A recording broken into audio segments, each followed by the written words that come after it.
Hello, welcome to today's lecture on the Model 2, and we'll be starting at Section A today.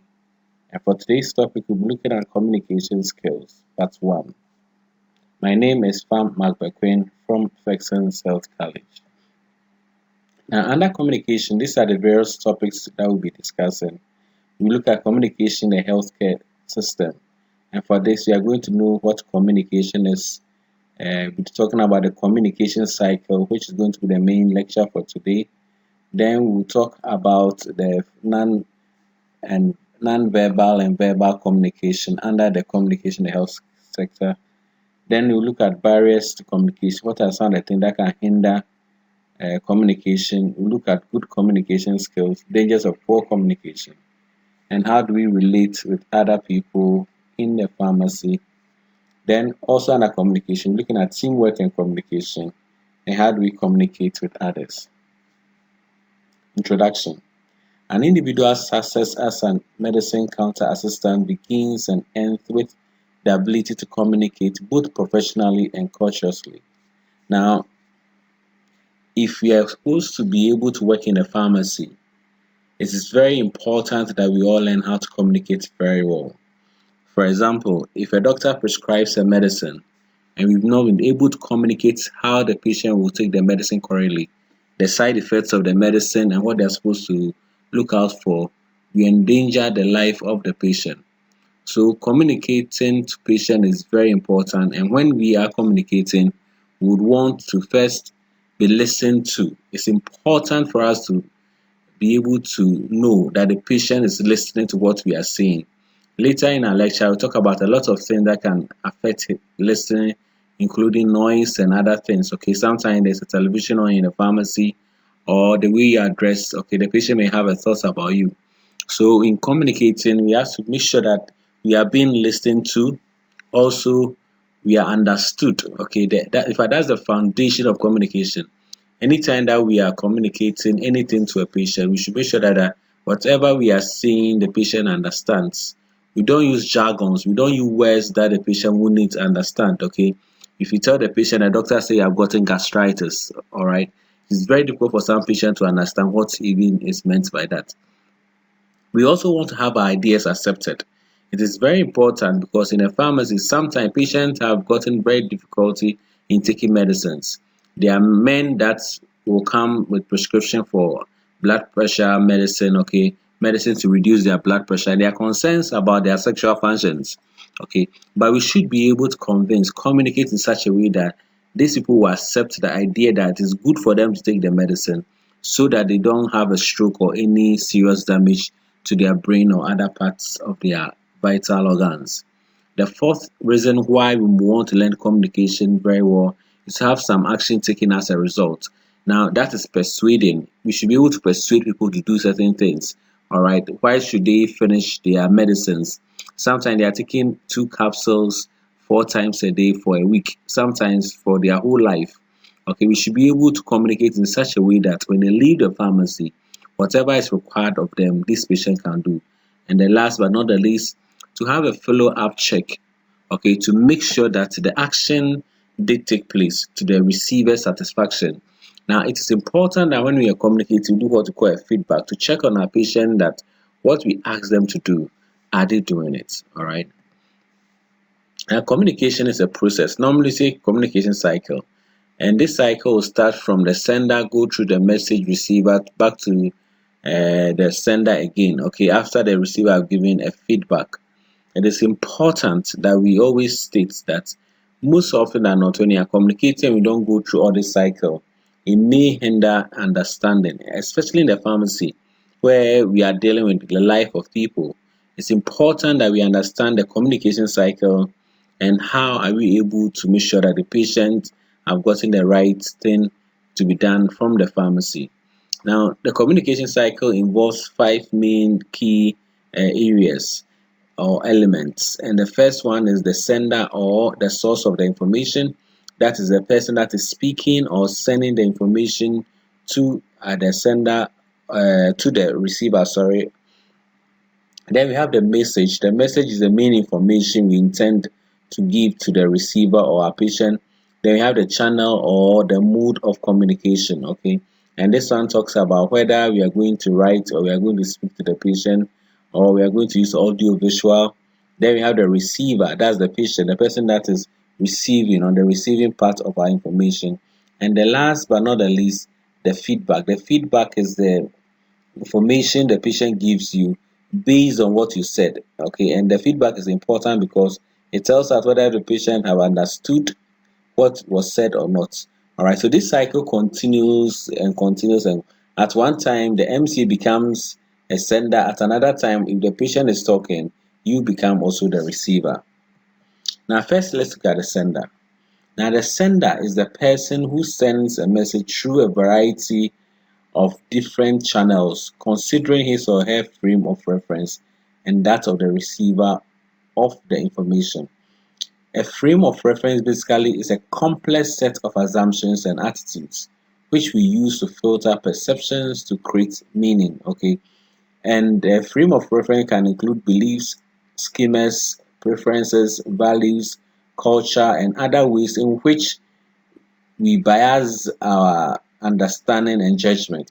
Now, basically, what we are saying is if you are sending an information to your patient, okay, first of all, you have to consider your frame of reference. And when you say frame of reference, you are made up of something. Let's look at the first picture. The guy with the tattoos and a lot of body piercings and all those things. Now, if you're a Christian or a Muslim and this person walks into your pharmacy, based on our belief system, okay, our religion, based on our culture as a Ghanaian, obviously there's a way you're going to communicate with this man. Okay, so we're saying that the sender, yourself as the MC, we should know our frame of reference and we should know that of the person. Okay. Now, if you're able to align the two frame of references together, you can communicate better. But once we judge, we have prejudices. We say this person doesn't even deserve to come to the pharmacy. We are not going to give full attention when we are communicating.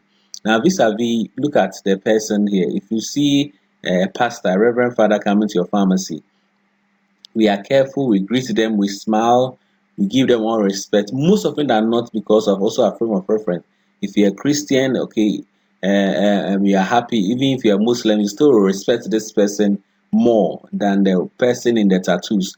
Even though maybe the person that you see as a pastor may have different religion or whatever it is from yours. Okay, but the appearance and everything forms a frame of reference from you. If you have an old man or a child coming to your pharmacy, the way we discuss it them will be different. Now, let's say that these people are all buying simple vitamin C. Even though the medicine is the same, we are giving them the same information. Now, if a child walks into your pharmacy looking like the picture you've seen, and this child is buying vitamin C, obviously most of us who see it as a child, we may shout on him, he may not give the necessary attention because he looks jovial. If this old lady walks into a pharmacy, okay, she'll be treated with more respect and more courtesy than the young guy that walked. If the pastor walks into your pharmacy, the reverend father walks in your pharmacy, the way we communicate and the way we talk and the way we handle will be different from when a guy that is in the tattoo walks. So anytime we are communicating, the person in front of us is important for us to consider that irrespective of how they look, their status, social, economic status, we communicate in a polite and courteous manner. Now, in sending the message, okay, after you've seen the person want to send the message, there are key things that we want to do. First, the message must contain all the necessary informations. Okay, we don't withhold any information from a patient, saying that the patient will not use it well or it will scare the patient. And we have discussed that under the topic of ethics. So the information should be complete. You should not withhold any information from the patient. Okay, so the message should be complete. Okay, must contain all the necessary information anytime you are communicating. The message must not, also contain any unnecessary information. Okay, it should be concise. For example, somebody is buying vitamin C. We want to let them know that it's an immune booster. When you take it, boost your immune system. Vitamin C is very good, but it has gotten side effects and how they are supposed to take it. Now, there could be some information about vitamin C that really may not even be necessary. For example, for you to tell the patient that if you are taking vitamin C, all right, and there are side effects of the vitamin C, So if there are side effects, go to the company's website. All those things are not important. Okay, so we are saying that when you are communicating, your communication should have a message that is also simple, that is concise. You don't give patients unnecessary information, okay, about where the medicine was manufactured and whether the medicine that was manufactured by a white person or a black person. That's really more important. The third one is the message must be free from obscurity or ambiguity, and that means that the message should be clear. You should not be communicating with a patient with a message that seems difficult for them to understand and make sense out of. Okay, ambiguity is where it means a lot. For example, if somebody walks into a pharmacy, a lady walks into a pharmacy with white and wants to buy a medicine to treat, there are lots of medicines we give, all right, and we should be able to tell the patient that when you go, the medicine should be inserted deep into the vagina. You don't just tell the patient that when you go, insert the medicine under. Okay, we say under could mean a lot of things. Could mean the anus, it could mean the vagina, all right? So when you are communicating, our information should be free from obscurity. We should not have any hidden thing that we are hiding from the patient, and it should not the message should be clear, it should not have various meaning. Okay, if you tell a patient that take your tablets 3 times a day, it is not clear because 3 times a day means that I can take it 1 o'clock, 2 o'clock, and 3 o'clock. I'm taking my tablets 3 times a day.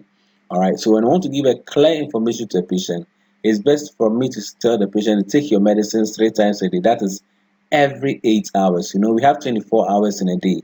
So if you divide 24 by 3, we are going to get 888. Okay. So it's best for us to tell the patient, take your medicine 3 times a day. That is every 8 hours you take your medicine. It is better than telling the patient just take your medicine 3 times a day. Okay, that information isn't clear. The fourth one is the message must be organized and logical. Organized and logical. We say that should be cohesive. When you say a message is cohesive, it means that you have planned your thoughts before you start speaking. All right. You don't start to tell the patient about a medicine and you are going back and forth and you end up confusing the patient. So a message should be organized and logical so that it becomes cohesive. Okay, it becomes cohesive. And the last one, the message must be respectful and considerate of others. Okay, sometimes we hurt people's emotions. Okay, when we are talking about it. For example, if somebody walks inside and the person wants medicine to reduce his or her weight, okay, you don't decide to call the patient Obolu, okay, or you decide to call the patient Diasa. Okay, that is not respectful and that's not considerate. If a pregnant woman walks into a pharmacy, you don't call the pregnant woman old lady or if you pay Banchi the gym and all those type of jovial things with me. That is not courteous. We should be polite as much as possible with our patient, and that shows that we respect them and we are considerate of them. We are considering their actions, we are considering their emotions. Some patient may be hurt, but they wouldn't tell you. Since I have a patient that is very short, you are calling the patient shorty, or a patient that is very tall, you are calling T-taller. Okay, these things are not very good when you are sending a message to your patient. Now, the next one is the channel or the medium. Now, a channel is a clear path that a message takes from the sender to the receiver. Okay, so there are a lot of channels in the pharmacy. We could have downward, we could have upward, and we could have horizontal. Downward talks about supervisors to employees. So if the pharmacist, that's the supervisor or the superior, is talking to you, the MCA, that channel is called a downward channel. A downward channel. Okay. So when a pharmacist is discussing with an MCA something, the channel that you use will be different. Okay. Then we have an upward channel from employees to their superior and a horizontal between staff. Whichever channel that is being used, the medium still remains the same. Okay, we have some mediums that are more effective and some that are less effective. And it's important we understand. Wherever the message that you are sending is very important, and forgetting can be very disastrous. You want to make sure that the patient or the person you're discussing are fully understood. It's best to go for face to face. Face to face where you meet the person, you watch his gestures, you discuss with him. If you want a salary increment with your boss, if there's a serious problem in the pharmacy that you need to discuss with your boss, you don't do it over the phone. You do it face to face when you come to the office. All right. So face to face is more effective video conferencing now, you can use either WhatsApp, or you can use Skype, or you can use Google facial recognition softwares. And these are very good because it gives you the visuals. Okay, you get the gestures when you do such calls. Then we have the telephone, we have the radio, okay, which is a two-way, all right, systems where somebody can talk on a walkie-talkie. Okay, then we have written, addressed, and documents. Okay, application letters, your curriculum vitae, CV, and other documents. It's still communication, but here it is written. So letters and emails are all written. Then we have others that are unaddressed documents like posters and billboards, and all those things are communicated, but you see it's not very personalized, okay, and people may not give it very much attention. Now, as an MC, it's important for you to recognize, as I've said, that when you're discussing something with the patient, use the most effective method. It's best for you to do a video conference with the patient when they come to the pharmacy than for you to just call them on the telephone, because doing a video conference you can make more meaning out than just calling them on the phone, not even seeing their face. Okay, so always choose the best one, and I say choose face to face where you are seeing the patient. Now, in order for patients to be able to remember what we are saying, we can go with written, where we are labeling their envelopes and writing how they should take their medicine, so that in case they forget about our face to face interactions, we have a documented transaction. Okay, and normally that is the labeled appropriately for them. The next step in the communication process is the receiver, and here normally I've said one time the MCA can be a receiver and the patient can be a receiver. Okay, the receiver decodes. When they say decodes means that they make meaning of the message according to his or her understanding of what is being communicated. In fact, the receiver too can be affected by the frame of reference. Now, the receiver walks into your pharmacy and you are not dressed well. Okay, your dress is not appealing, it's not professional. Even though that may give them a lot of information, they'll still be watching your dress and be thinking that you are not qualified at all. Why? Because you are wearing a dress that's not appropriate to be worn to the pharmacy. However, there are times that the receiver understands the message incorrectly too. And as I've said, normally this is because of what we call noise, okay, which is an interference with the message that is being sent. So once the feedback is being given, you can know whether noise was created or not. There are two main kinds of noise. We have the external and the internal. The external noise is literally noise such as a radio or a jackhammer on the street. Okay, so this is external noise. Some people play music, some people shouting or screaming, car accidents outside. Anything that is happens outside of the person is called an external noise. It's called an external noise. Then we also have what we call internal noise. Now, internal noise includes the receiver's own thoughts, prejudices, and opinions. Sometimes, if you are talking, let's say, are ladies, and your makeup is not well done, the patient may just be looking at you. You are talking, but they are not making any sense. Or, for example, you have a problem. Okay, you are not able to work well in the pharmacy, or you have a cold, or you are coughing. In this COVID-19 period, once the patient comes to our pharmacy, we are coughing. Okay, it becomes an internal noise. They start thinking about corona. So whatever you are saying, they don't even give any understanding to. They just want to leave the pharmacy. That is called the internal noise. All right. So you can see on the picture I've sent that the sender, which is the MC, when code will frame the message. However, if there is noise, the noise can affect the way the customer, the receiver, receives the message, and back they will send the feedback to you. Now, when they talk about feedback, feedback basically means that has the patient understood what you said? Okay, and that is something. And feedback can be verbal. They can say, yes, I understood. And normally it's advised that when you're working in a pharmacy, before the patient leave, ask the patient questions. Madam, please, did you understand what I said? Some will give you a verbal expression of yes, some will just not. Okay, that's a body language expressing the fact that the receiver understood the message he or she received. And it's important.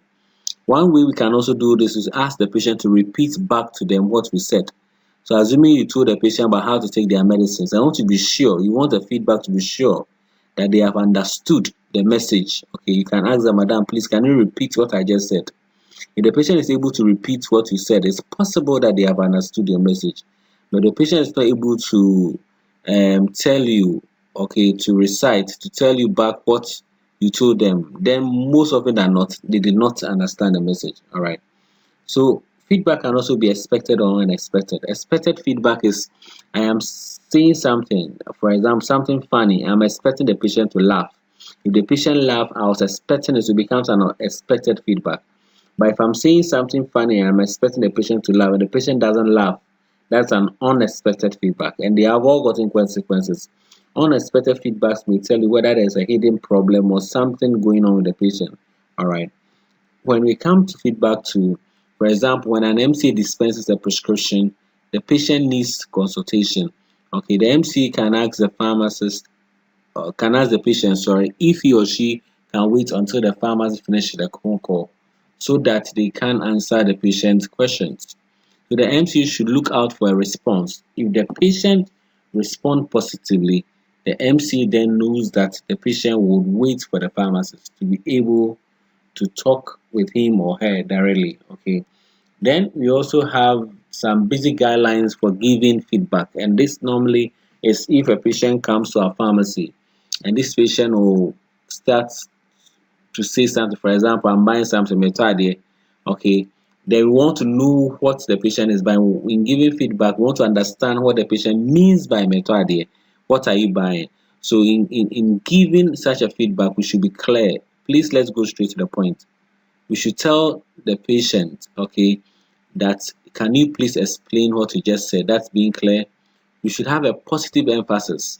Okay, feedback is intended to help, not to hurt. Sometimes you don't tell the patient that you can't just walk into the pharmacy and say "Meto there" because we are selling here. Okay, so when you are talking about feedback, should also be very positive. That is very important. Then there should be specific. Okay, it should be specific. That's we avoid generalized comments. Okay, you notice when the person uses the term such as always or never, and ask him or her to be more specific. For example, I always take this medicine.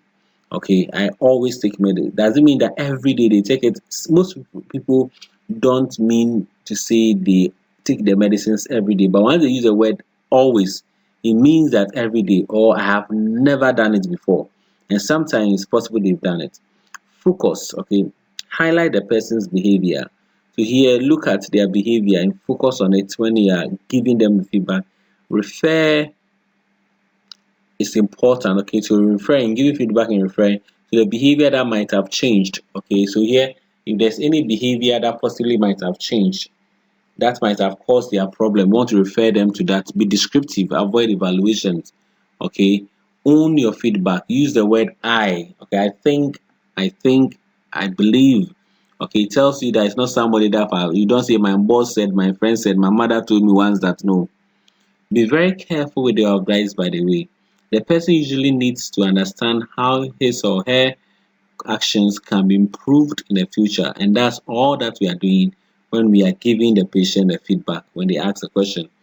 Now, there are negative or closed styles of receiving. Here is receiving feedback from a patient. Now, a patient walks into your pharmacy and the patient is asking that, boss, madam, I bought a medicine here yesterday and gave me the wrong medicine. The negative stuff some of us will do is become defensive. We defend our personal actions and object to the feedback that is being given. That I am not the one. If you did not ask, I wouldn't have given you. Okay. Some people too, in giving feedback, tend to attack. Okay. So they verbally attack the patient. Okay. For example, you may ask the patient, Madam, how did you see our service? The patient may say, oh, I don't like the way you provide your service here. Some of us will be annoyed and we will attack the patient verbally because they give us a feedback that we are not happy with. Anytime we ask somebody question about what we've done to give us a feedback, please let be patient to listen to what they have to say. And it could really help improve the practice of pharmacy. Another thing about feedback that is negative is denial, where you refuse or you freeze the accuracy or fairness of the feedback. Okay. So here, when somebody is telling you something, you just deny it. You just tell them that it is not true. What you are saying is not true. This respectful, you devalue the speaker and their feedback. You think they are not intelligent more. The some people think will tell the patient that did you go to the MCU school with me All those things are disrespectful. Okay, let's not be using those words. The feedback should not also be closed. Closed means that you ignore the feedback and it's not, you are not interested in. So even though that the patient is giving you a feedback and you are supposed to receive it, you just ignore the patient. Okay, you look at their face straight and you say that "Okasa no bro bejai." Okay, if they talk and they are tired, they'll stop, and you don't give them. That is very negative. Inactive listening, you make no attempt to understand the feedback. You are looking somewhere, engaged with your medicines and whatever you are doing. Okay, that's also negative. Rationalizing means that you find explanations that remove personal responsibility. Here, you don't want them to know. So you tell them that our boss have not given us a calculator. Our boss have not. Anytime you are shifting the blame on somebody, you are rationalizing. Then you have patronizing. Patronizing basically means listens to other people, okay, just to show little interest. They are just listening, but yeah, you really don't want to help them. So you are patronizing them. Yes, I want them to feel good, but really what they are saying, you are not even listening. Then the last one is superficial. Okay, giving superficial, receiving superficial feedback. Okay, so listens and you agree without intending to use the feedback to make any difference. You just talk and talk and talk. After you don't even use the feedback to give any medicine, just leave them like. Then there's another feedback that is good, and we say it is positive, and normally it's open. Open means that you give more information, okay, to the patient. You listen without interrupting or objecting them. You allow them time to speak. You are responsive, that you listen without turning the tables. Okay, you are accepting, you accept the feedback without denying it. If it's your fault, say it's my fault. You should be respectful. It recognizes the person's value as well as the value of the giver of the feedback. All right. So even though it sounds like the patient may be wrong, we still want to be respectful and cautious when you are handling them. Then it should be engaged. Okay. You interact well with the speaker and ask for clarifications. You should also be active listening and listens carefully and tries to understand what the person is telling you. Okay, you should be thoughtful. You try to understand the person's behavior that influence the feedback that they are taking. And the last but one, you should be interested. Okay, somebody is giving you any feedback. Be interested in what the person is saying. Show genuine interest in getting the feedback. All right, and the last one, be sincere. Okay, really wants to make personal changes if they are appropriate. Okay, so be sincere. So in the feedback loop, okay, I've said that it is good idea for the receiver to take notes. Sometimes when the patient is talking, sometimes when they finish, we forgotten what the patient was even saying. That's why when we go to the hospital, we see the doctors taking notes. So communication in the healthcare, and whatever we ask the patient, the answer they give us, okay, whether they're going to do a surgery, we ask them to sign a consent form, okay. When they come to our pharmacy, the medicine they have been prescribed, we document all those things. So it's a good idea for the receiver to take notes, unless of course the patient is offended if you are doing that. All right. Now, after the patient receives and understands the message, you should ask him or her a question as a feedback. Some people will be quiet, they will not say anything. Even when they don't understand, they will not. All right. So you should always ask question, Madam, please do you understand? Is there anything you want me to explain? Okay, that is a very good sign as an MCA. And the receiver of the feedback should be given a chance to express his or her views.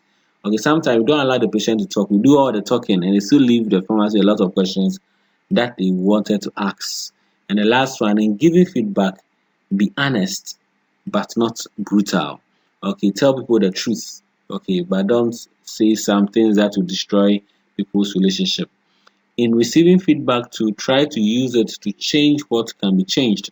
Okay, and that is also important. So giving and receiving feedback is a continual learning process for both the speaker and the receiver. As you talk, okay, there'll be questions, and the more you talk, the more they'll know you. All right, so in a nutshell, what we have discussed as I'm bringing the lecture to an end is that communication is a cycle. There's a frame of reference with the sender or the speaker, and the receiver to have gotten a frame of reference. Now, if your frame of references meets at where your message and context is, normally there's excellent advice. Okay, there's excellent advice.